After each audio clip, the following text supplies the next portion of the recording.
Okay, we are fixing the dog her Christmas dinner. I got some liver in here, some New York strip steak, some regular strip steak, and then I'm going to cook a little bit for me. But this is her dinner. Here, baby girl.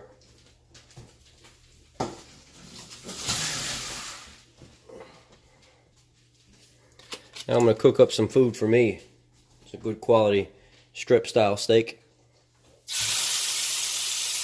My cast iron skillet is treated with saturated fat because it handles the heat the best out of all the fats. It doesn't have a double carbon bond, so it actually holds up the heat a lot better.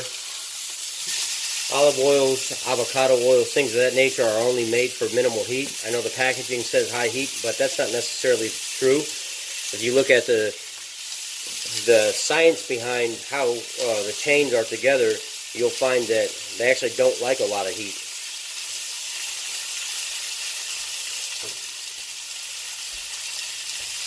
Saturated fat is the only fat that doesn't oxidize under that much heat. Like, you have to get it extremely hot for that.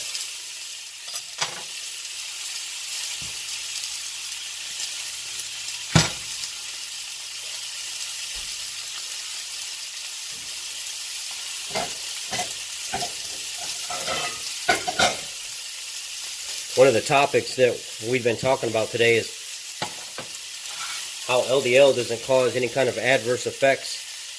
People with a little bit of high LDL, Dave Feldman does a lot of work on lipid profiles and things of that nature, and we've come to realize that higher LDL in general, as long as your triglycerides, your cholesterol, your calcification score, things of that nature are all in check, people simply don't have a problem with having high LDL. There are plenty of people that live their whole entire life with 175, 200, 250, 300 LDL score, but everything else be normal, and they live completely healthy lives. So this whole thing on LDL-C, and it's not accurate at all. And what we've been trying to do for a long time, is we've been trying to get to the bottom of this, find good hard evidence for people so they know what they're getting themselves into when they get these different scores and stuff like that. My LDL is 108. The year before it was 118. I went carnivore, it came down even more, went to 108. And then my triglycerides went from like 70 to, they're like 52 now. My HDL is like 58. My calcification score is 0. My A1C went from 6.9 back before keto and carnivore, this is almost 3 years ago, down to 5.1. I've lost over 140 pounds. I want to lose 40 more, and I plan on doing that the first few months of the year through fasting. Beasting, feasting, and fasting. Chris's method.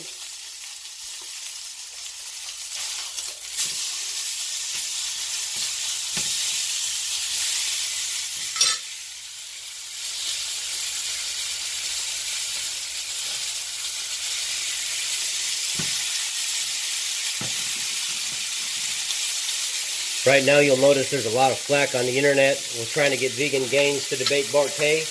Well, today, I think her name is Jasmine, his wife, decided to message Bart and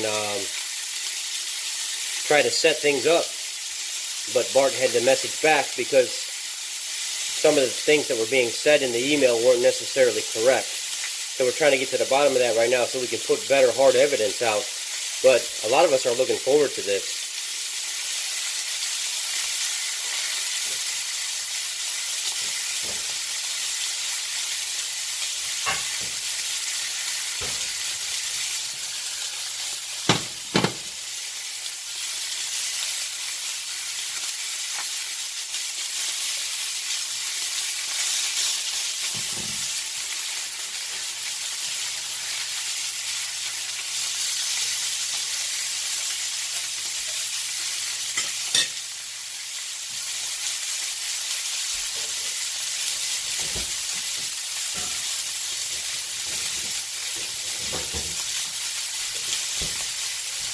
Not sure if you guys know or not, but they came out with a Zevia sparkling water that just has a hint of stevia in it, just to break up that bitter taste from the sparkling water. Fairly good.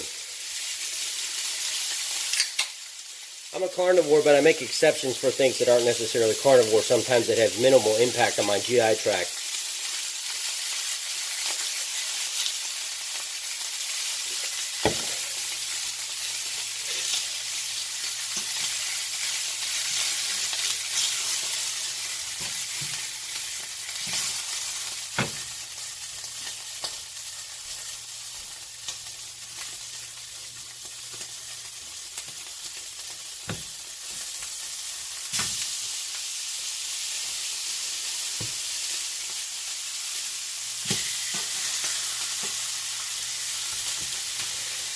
This ain't no Beyond the Burger either. This is the real deal.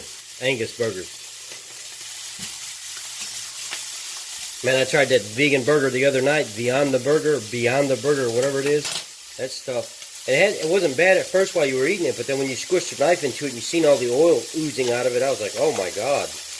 And then afterwards, I had this taste in my mouth about 20 minutes later, like a cat took a crap in my mouth. It was bad.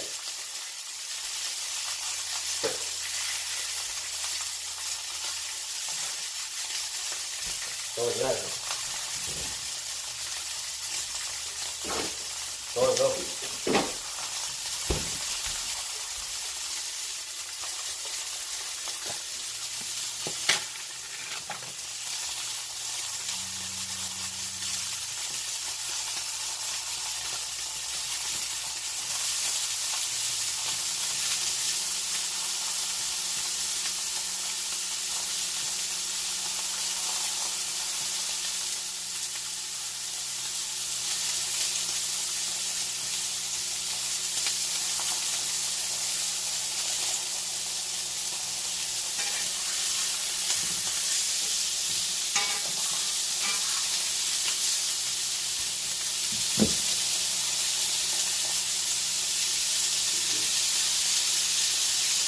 A lot of people have this fear of LDL because they see a lot of the vegan videos and a lot of the videos where doctors talk about how it causes clogged arteries and stuff like that.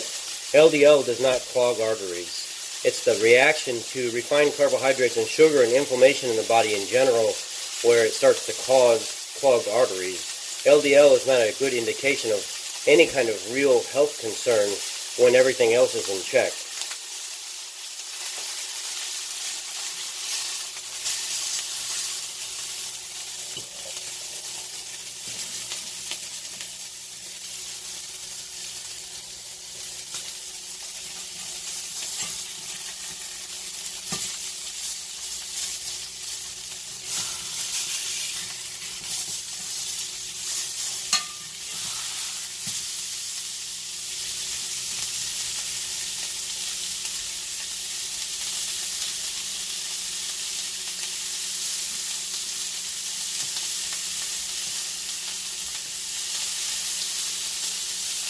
And I'm not a purist carnivore. I do like some seasonings on my food sometimes, so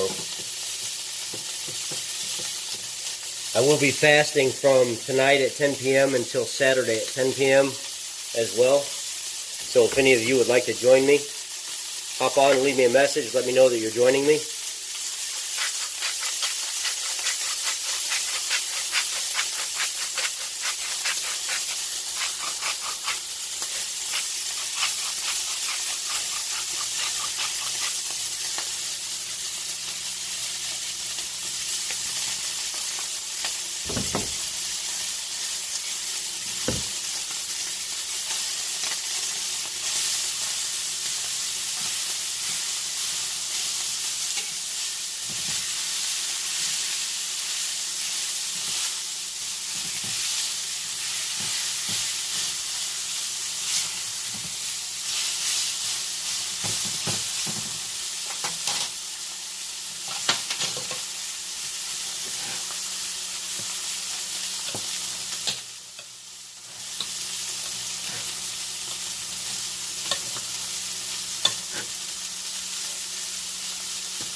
That's some good stuff right there.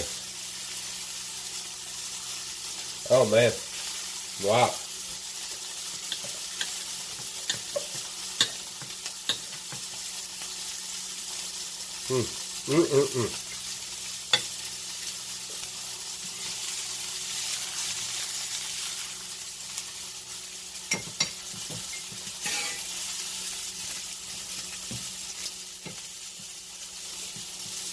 I just love that saturated fat on everything. I just put it on everything, and my lipid profile keeps going down, down, down, down, down. I know somebody will probably take that and make it into a soundtrack or something bashing me. It's all right.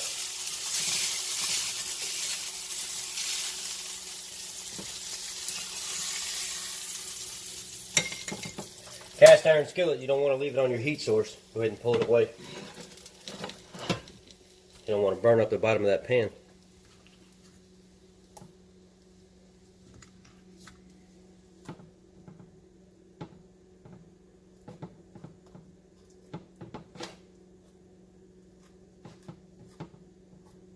Well, this will be dinner. All of this is going to be dinner. I don't eat in any kind of calorie restricted state. I make sure I get plenty of potassium through the meat that I eat, which is, there's tons of potassium in meat compared to plants. And when it is my my organ meat day, the bioavailable nutrients that's in meat is plants at that point would be substandard when it came to bioavailable nutrients. Liver, any kind of organ in general is going to have more bioavailable nutrients than any kind of plant will. I mean, you're talking just 8 ounces of meat. Like half of this here would have almost 700. Well, it depends. 7 to 750 milligrams of potassium in just this little piece of meat right here. Just half of that. When you take that into account, this whole thing, you got 1,500 milligrams of potassium here. This other side here, that's another 550. It's a smaller half piece. So now we're over 2,000. Then you take them 4 burgers, that's a pound of beef right there. You're talking another 7.